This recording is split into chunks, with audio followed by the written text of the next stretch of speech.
The COYGIG Pod on Off the Ball in association with Cadbury, official snack partner of the Republic of Ireland women's national team. Katie McCabe, a huge goal. I'm very proud of the team's performance. We're going to go out there to beat them. We're going to try and beat them.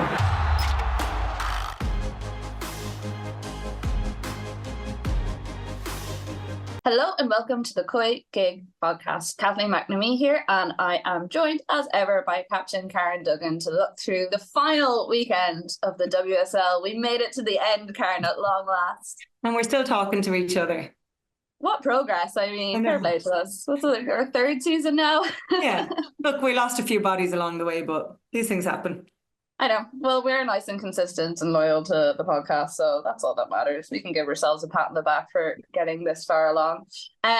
We will be running through our team of the week a little bit later on, and then we are going to be joined by Gilly Flaherty to look back on all the action that happened over the weekend. I mean, it was the perfect weekend of storylines when it came to getting goals from Midaba, Fran Kirby, Emma is getting her perfect send-off.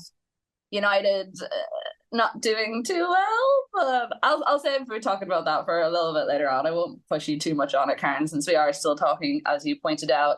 Besides all the football, did you get to enjoy the sunshine? I had a great weekend. I had a wedding on Friday. Great crack, great weather. And Saturday, the drive back from Galway wasn't the best, but we made it to the match, had a match, won that in the sun. That was nice.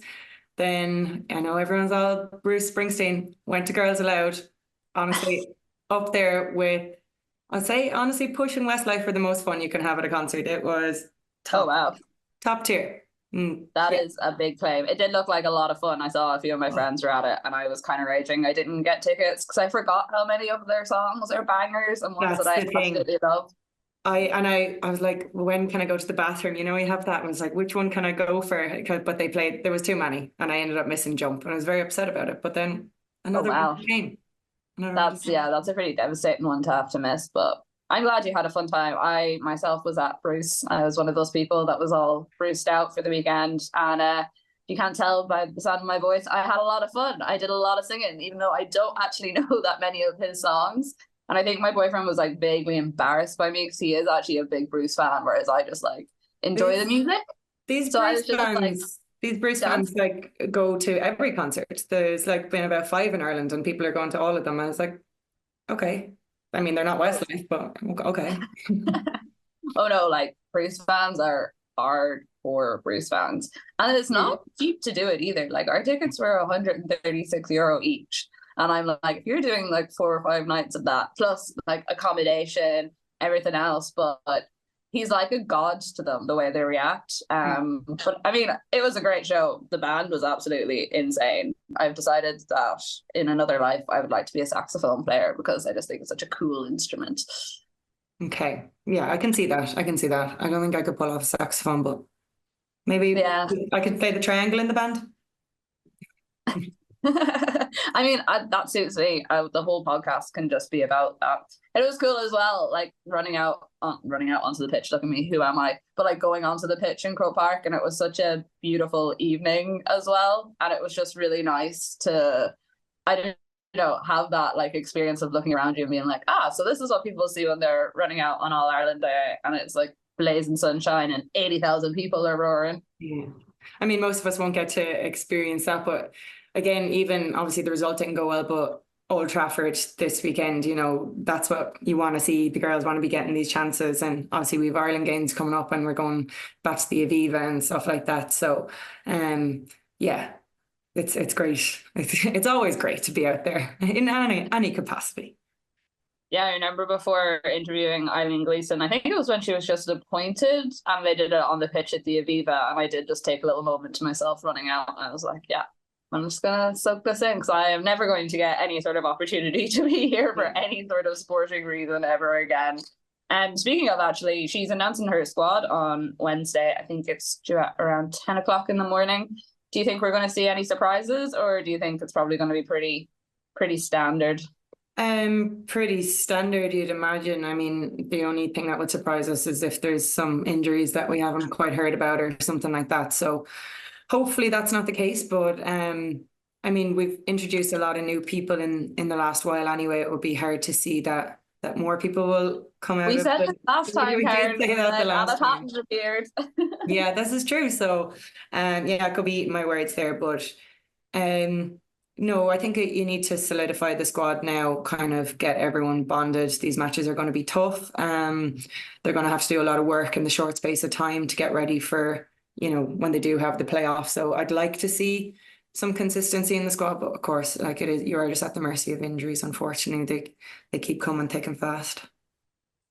Yeah, and especially at this stage of the season where everyone's a little bit tired, and I suppose the championship players at least have had a couple of weeks off, but for the WSL ones, it's kind of straight into madness because you have that Sweden game on the Friday, and then they have to travel to Sweden for the return game, which is on a Tuesday, I think. And so it's quite a tight turnaround for the squad. Even the fact that like England announced their squad last week for the fixtures all the way in July, so I don't really know what mind game Serena Wiegman is trying to play there. Yeah, I guess she just was hopeful that nothing would happen the last game of the season, and hopefully everyone came through that unscathed. I think we thought the last game of the season would throw up more eventful circumstances, but it kind of went the way we expected, unfortunately. Well, unfortunately for the neutral. Yeah, unfortunately for the neutral, definitely. I mean, I was cursing you watching the United Chelsea game. I was just like, come on, Card, give me something to have a bit of fun. It's like yesterday whenever City scored after like a minute and 26 seconds. I was like, come on, at least give me like the first half to have a little bit of hope. No, to be fair, like I think United or Chelsea would have won that match no matter what, and they did have Old Trafford trying to like buoy themselves and stuff, but to go from the high of the FA Cup into a game against a team that you kind of know are better than you and you're not really playing for anything.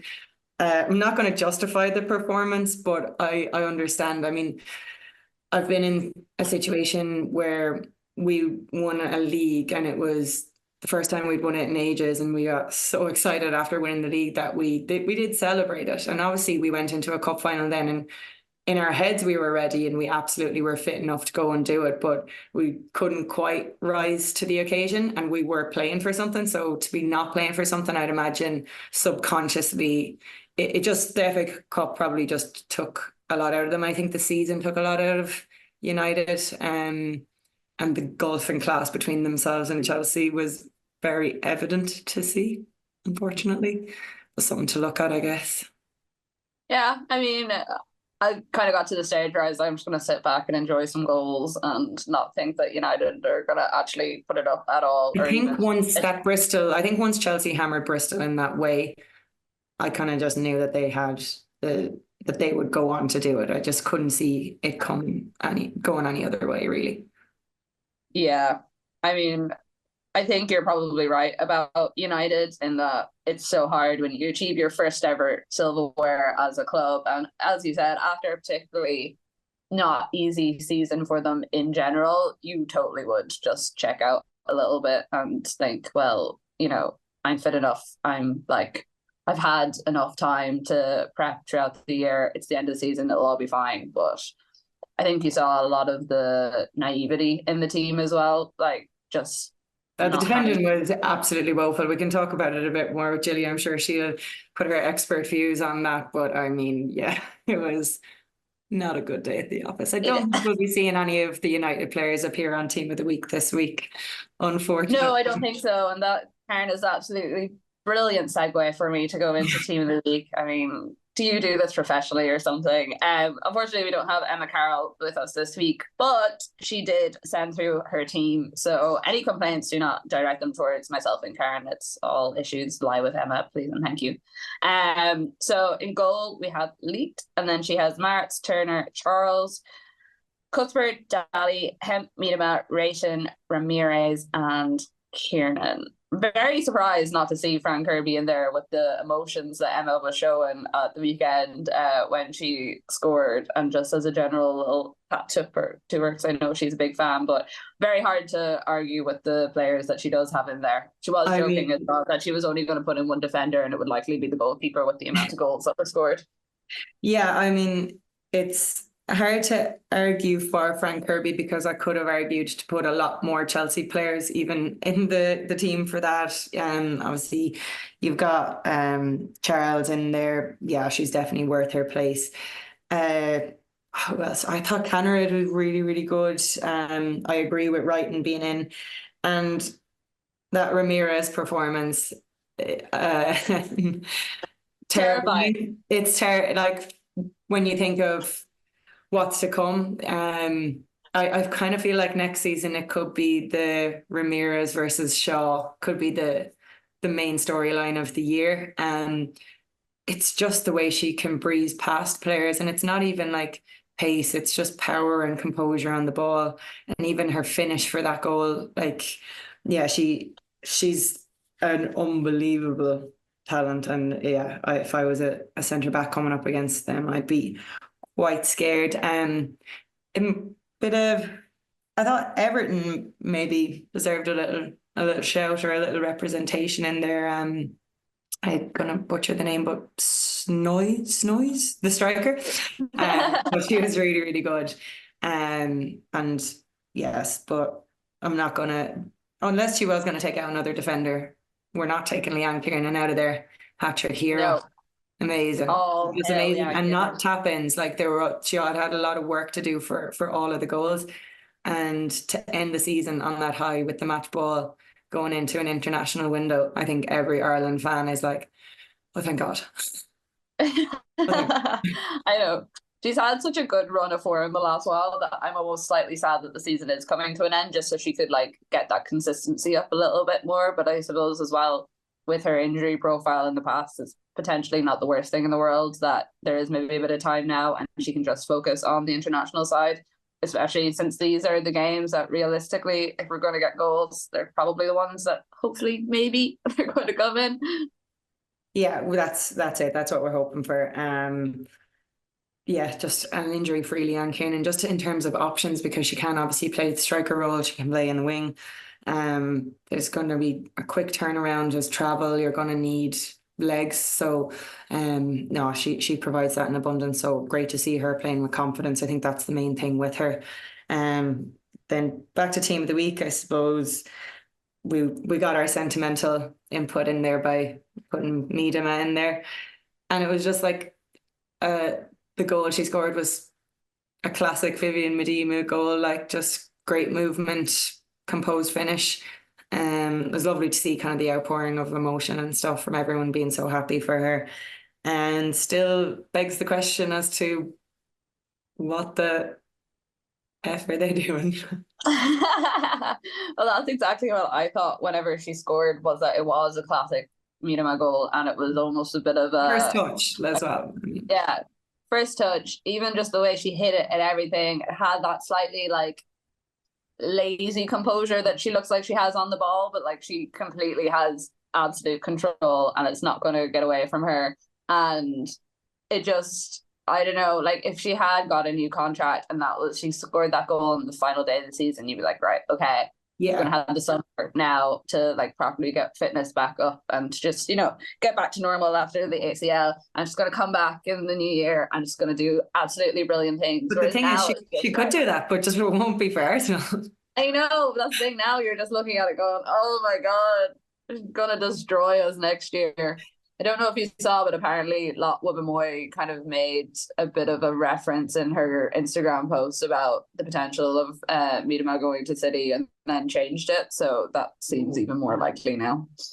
No, I didn't see that, but I'm sure that Arsenal fans are all over that. They're a very keen eye, these Arsenal fans on Twitter. They don't really miss a beat. Oh, like investigative journalists. Their opinions. I'm sure Eidevall has muted a lot of his social media in the last week or so. Well, I think he was getting quite a lot of stick from even just some of the posters that I saw over the weekend at the game. There was a lot of, rather than saying goodbye to Miedema, basically just giving off about Eidevall and what was he doing, which is totally valid. I think it's, if whenever you let go a player like that, even if it was a semi-mutual decision, or even if like it was her going herself, you're always going to question, well, why are you letting it happen? Because she's just generational talent and there's not too many of them around. Yeah, the only thing I can kind of compare to is like when United were scared not to sign Ronaldo. It was like, that kind of reaction was like, what would happen if we didn't do it? And now they haven't renewed her contract. And yeah, so it'll be really, really interesting to see. I hope she gets back to the player she was a couple of seasons ago, because she just has that. She brings that excitement to the league. I hope she stays in the league. It'd be great. You don't want to lose talent, and I don't think anyone really wants to lead the WSL at the moment, unless you're going to Barcelona, because it is the place to be. One player that's just on Team of the Week as well, and that I'm sure they'll be hoping to keep, is Aston Villa having Dali. You could again just see the influence she had and the link up with Daly again. And if they had that for the whole season, would their story have been a little bit different? It'd be very, very interesting to see, because she's so much quality. Yeah, and we saw that whenever she wasn't playing for them because of injuries, they just kind of fell apart a little bit. So she's going to be absolutely key. It's also very happy to see Cuthbert in there in Team of the Week as the final. I think she's probably one of the most consistent people that we've had in the team over the year. And sometimes the job that she doesn't get a lot of praise, but she's been absolutely crucial for Chelsea this year, especially with the injuries to Millie Bright. I saw in one of the interviews with Emma Hayes after the game, and they were kind of like, oh, did you think you'd win it after you scored the first or second goal? And she was like, yeah, because I had my leaders on the pitch, and she kind of knew that they could see out that job. But for me, Cuthbert was that person who consistently kept them in the title, was that leader throughout the whole year, so consistent. So yeah, she's absolutely deserving of her place there, and probably on Team of the Season, I would say as well. Well, we will save our Team of the Season for our awards podcast a little bit later on, but a little sneak peek into who Karen is going to be putting up there. I have no doubt that we will probably see a few Irish players in there too, since we do like a little green tinted. I mean, can you put Leah Kieran in just for the last run of 4? Who knows? We won't. Yeah. We won't. I feel like Emma definitely would, with her Liverpool loyalties as well. So yeah, that is our final Team of the Week for the season. Thank you very much to Emma Carroll for pulling them together. It is not an easy job, especially when all the kickoffs tend to coincide and she has to try and work out which of all the players deserve to be in there. Coming up next, we'll be chatting to Gilly Flaherty about all the WSL action. The COYGIG Pod on Off the Ball, in association with Cadbury, official snack partner of the Republic of Ireland women's national team. Now, I'm delighted to say that we are joined by Gilly Flaherty to look back at all the action in a little bit more detail. Gilly, we have our champions, Chelsea. What are your feelings on it? Listen, I think over the course of the season, I think Chelsea were the deserved winners of it. I think they give several opportunities to obviously Man City to capitalate on it. Obviously with the recent game as well against Liverpool, which Chelsea lost, there was a prime chance for City to go and get the win. Obviously they did have a difficult game against Arsenal, but to concede in the manner they did, 2 late goals, obviously didn't help at all with the title chances. And I think once that result happened, I think it was then really in Chelsea's hands again come the end of the season. I did think, and I hope, that United would have given Chelsea a bit of a better game, purely for the fact of that I wanted a bit more drama on the last day of the season.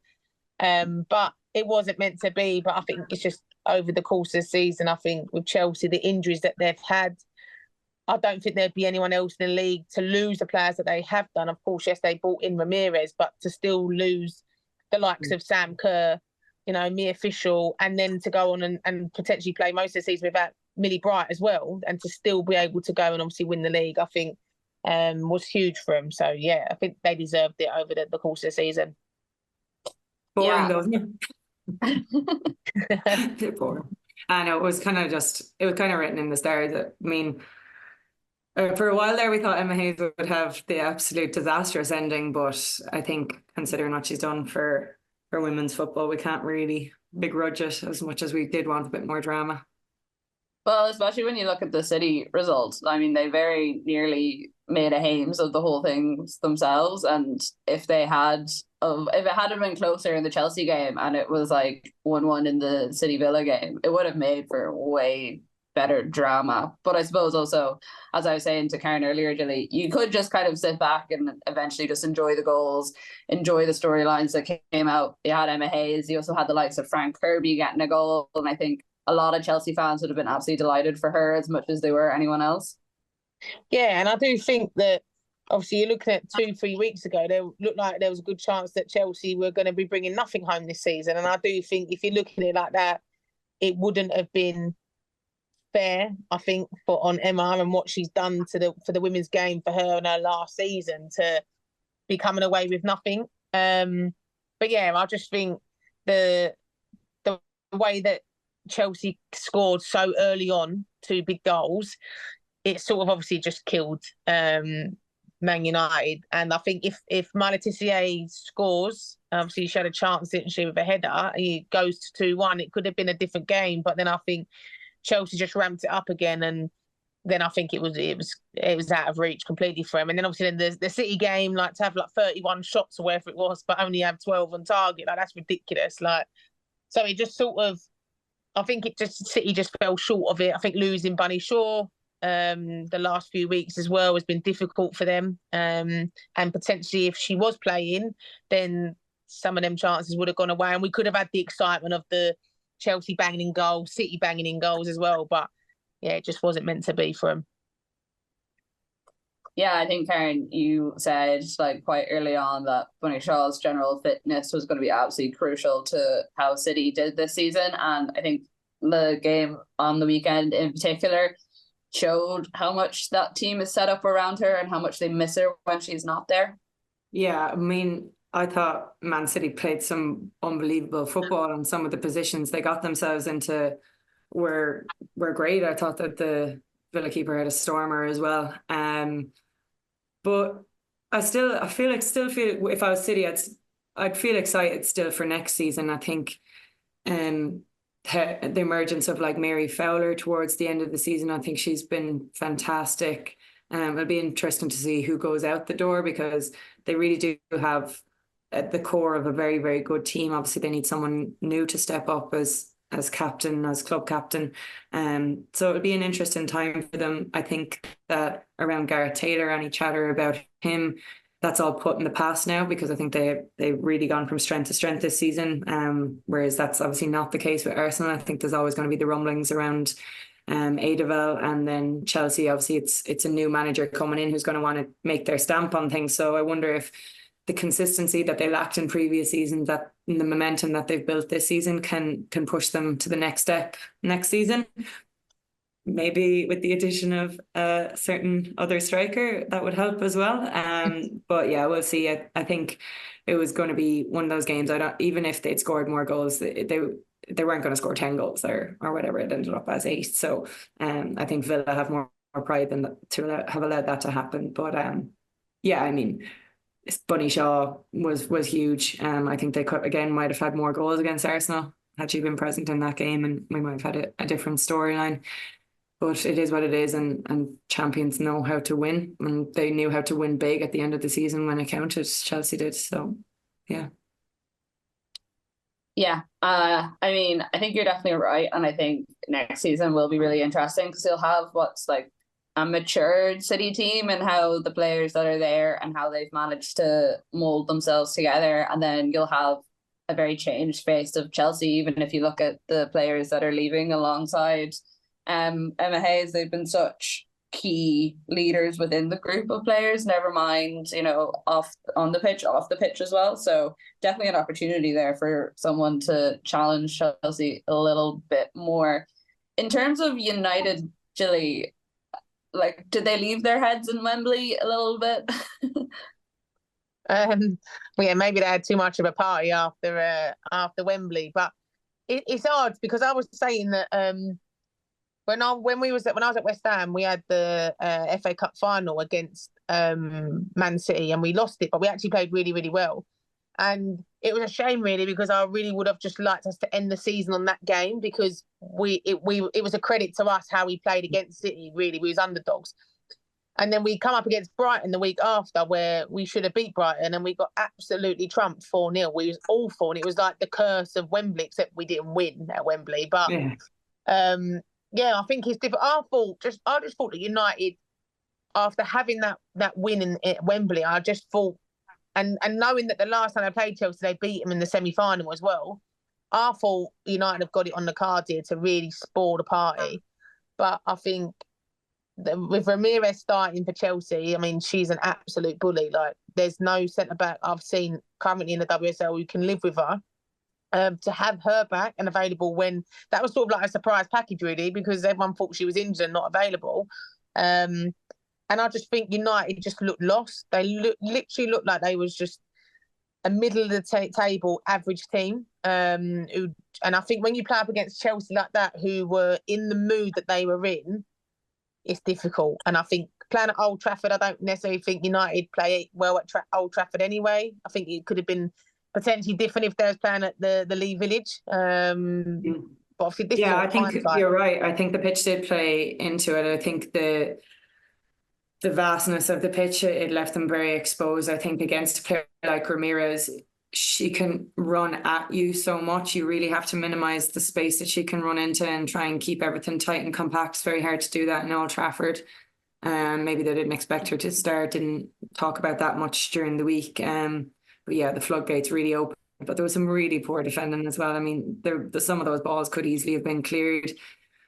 Getting pushed off it too easily, as centre backs, you should be hurt by that, but they didn't seem to be, so that's something individually that they'll need to look at. But I think you're right. I think they just couldn't get up to the pace of the occasion and the quality. And you call them a mid-table team. They're not far off a mid-table team. And they really need to just have a good look at themselves and see how they want to approach games and get more of an identity. I'd prefer them to, even become a little bit more negative and play on the counter if that meant that they solidified things and were a bit more consistent in just their identity throughout the season. But I think they need maybe another defender, another centre mid to do that. It is hard for United because, like, as you were saying, Gilly, about your experience, you would have been on such a high last week, and now you've just been absolutely trounced by Chelsea, handed them the WSL title with a bow on it, and it must be hard mentally to go back to the other game and be like, okay, well, we did win that trophy. We did have a fairly, while the league season wasn't good, that's a fairly big step for them. Yeah, and I think it's because someone asked me Saturday night, actually, I done the women's football show, and they asked me, did I think if you look at, say, City and Man United and Liverpool, who had the better season, and I'm like, okay, naturally straight away I wanted to say Liverpool, because I know obviously Man United, they've won the FA Cup. That's a huge cup for any club to win. But I just think the Man United, the size of the club, and I know obviously the age of them in the women's game isn't as long. Obviously, they've not played in the top flight for that long compared to other teams that are in there. But the size and the weight of the responsibility and all of that comes with playing for United and the expectations. Now, I say that I think that sometimes we as fans of the game and media expect United to be a lot higher where they are because of the name, rather than naturally the investment or the actual squad, whether they're good enough to challenge. And then you compare it to Liverpool, for example, who have beat them to fourth place. In my opinion, Liverpool mucked up because they should have been in that FA Cup final, because if you're looking at league performances, they should have beat Leicester. And I think if they'd have beat Leicester, I think they would have beat Tottenham in the semi-final. And then for me, I would have fancied them to go and beat United in the final as well. So I think if you're looking at that, I spoke to Beardy a couple of weeks ago, and he said he kicks himself because it was their best chance really to get there.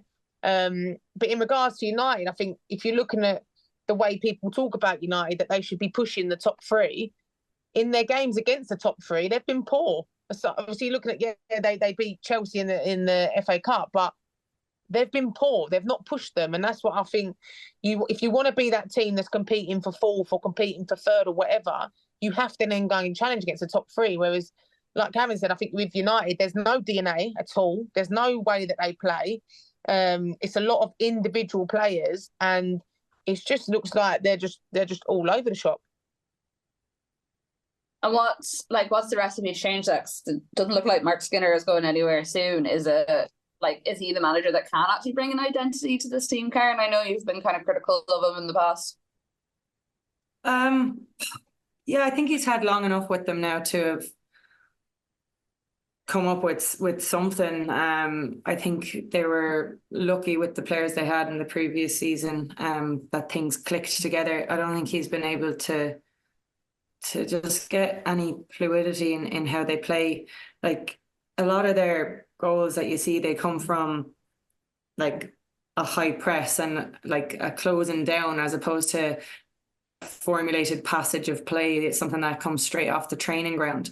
It's like a moment of magic from Ella Toon, or it's just Garcia absolutely running herself into the ground. So I don't know. I honestly don't know. I think that it's twofold. I'm not convinced on Skinner knowing what he wants to do with the team, and I'm not convinced that he knows the right players to bring in, or if they have the investment to bring the type of player in that will gel it all together. I don't really know what the formula is, unless there's going to be massive investment and they kind of like start from scratch. But that's very rare that someone will be given the opportunity to do that, especially given what the league looks like this year. If you were the owners, would you be saying is now the right time to invest in this team? They're quite a bit off. They'll maintain their status in the WSL for a while. Let's fix all the other high profile issues that are going on in the club, and then maybe the women will come into the forefront. But I don't know. Gilly, you mentioned Matt Beard there, and I know it'll probably go to Emma Hayes just because of winning the league and everything, her leaving. But for me, he's been manager of the season in terms of what he's done with Liverpool, the place he's got them to. And you can totally understand why he would be hitting himself over that FA Cup run that they didn't manage to get a little bit closer to it, because it really felt like it was a season where they did break through.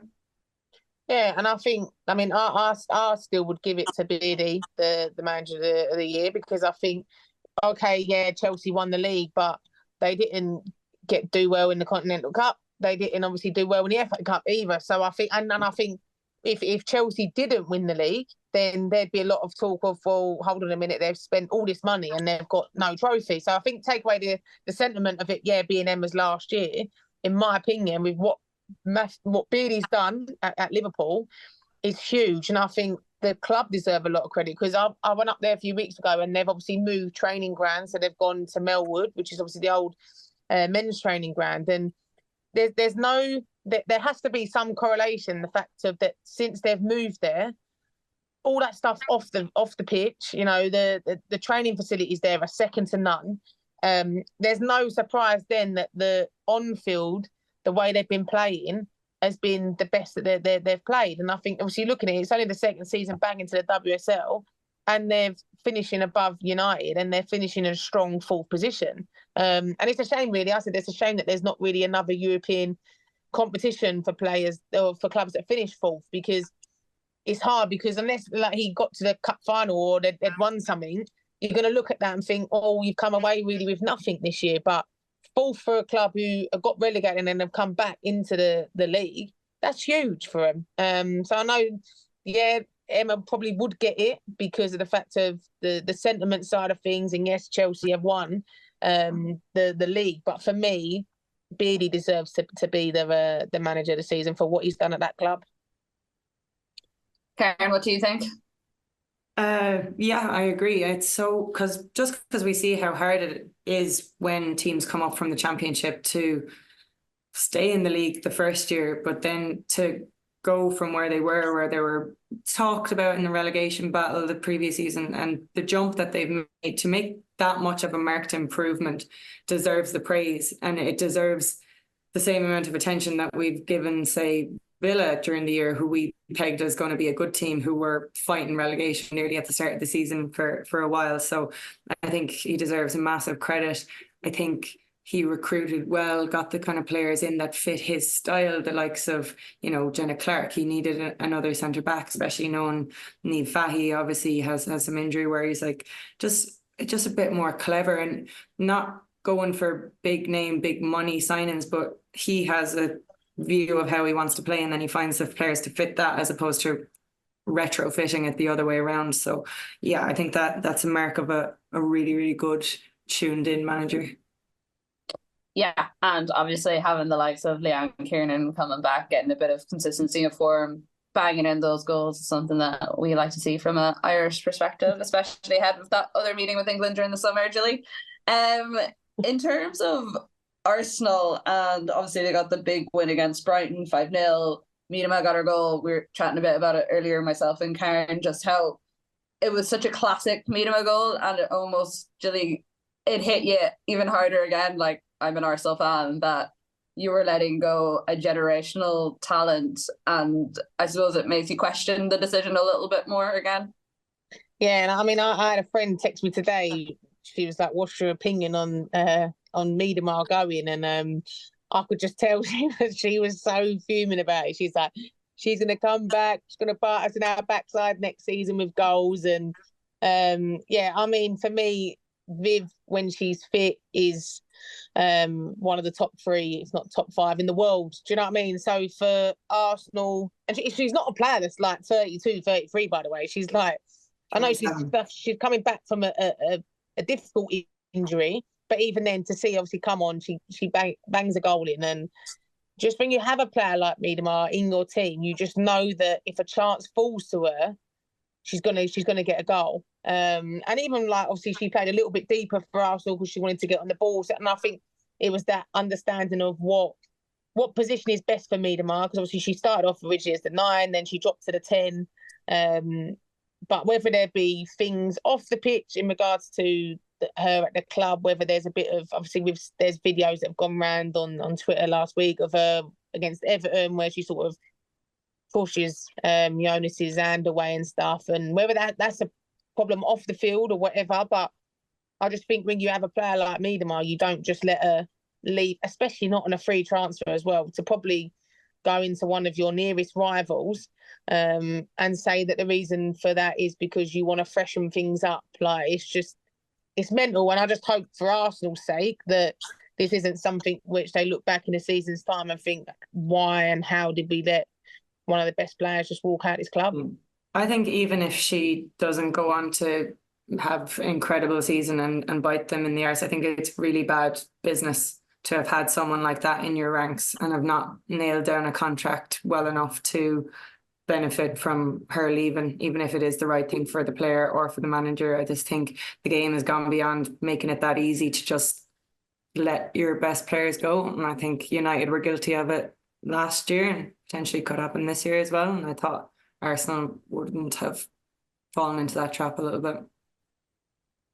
Yeah, I definitely think even it has always felt that Edeval didn't know what to do with Miedema in terms of where to play her or even what she wanted to do while he's been there, and probably got away with it just because she is so good and she probably will acclimatise to whatever she has to do. But it's always felt like a tricky relationship between the two of them for whatever reason. So I wouldn't be surprised if there was some of the off-field stuff that was contributing to it.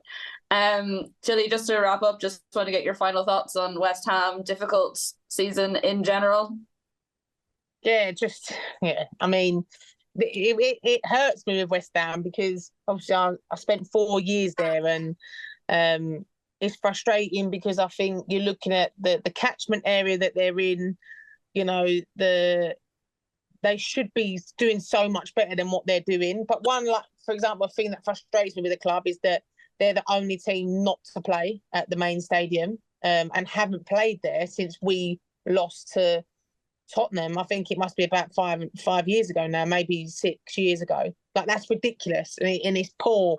And it seems like there's excuses thrown about of, the men don't own the stadium, it costs too much. But for me, what's that showing to your club? Do you know what I mean? Like, you're looking at Arsenal, okay, it's different in regards, obviously, Arsenal own the stadium or whatever, but Arsenal are playing that, the Emirates is going to be the main stadium next year.